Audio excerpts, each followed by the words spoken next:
Ubucuruzi ni kimwe mu bikorwa by'ingenzi biranga umujyi wa Rubavu. Ku masaha yose y'umunsi hagaragara urujya n'uruza rw'abantu hagati y'u Rwanda na Repubulika Iharanira Demokarasi ya Kongo. Bimwe mu bicuruzwa cyane cyane ibiribwa bigezwa Rubavu binyuzwa mu muhanda Rusizi Rubavu uzwi nka Kivu Belt. Ibintu bishimisha by'umwihariko abaturage bakora ubucuruzi. Ubu byaroroshye ntago bimeze nka mbere hatarimo kaburimbo. Mbere nta kaburimbo irimo kugira ngo dukure imitwaro mu Rutsiro kwigeza Gisenyi byari bivunanye cyane.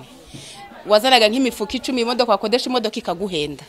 Ariko ubu na tagisi iratworohereza ikazanira nasi. Serivisi z'u Rwanda nta kibazo, ndazana jeto yanjye ngatambuka ngakora ibyanzanye ngataha, ndaza ngatembera hanyuma nkitahira.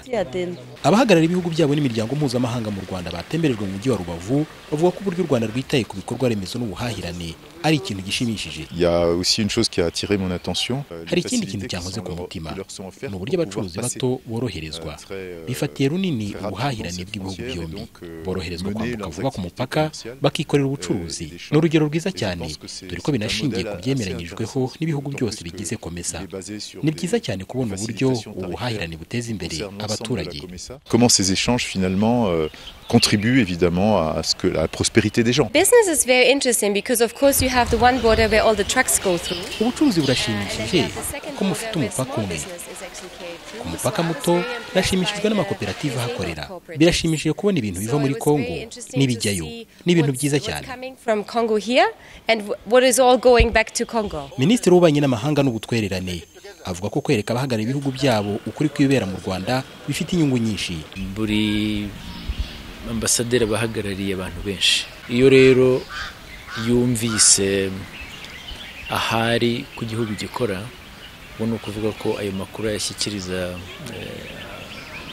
icyo gihugu aturukamo, bigafasha kugira ngo abantu bakimenye, bamenye u Rwanda, baba ba mukerarugendo baba n'abandi.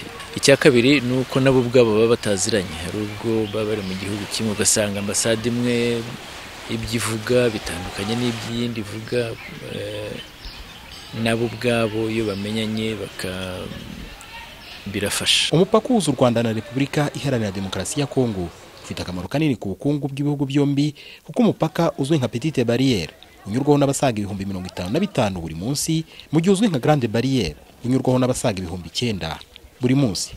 Jean Thomas Imana ishimwe mu karere ka Rubavu.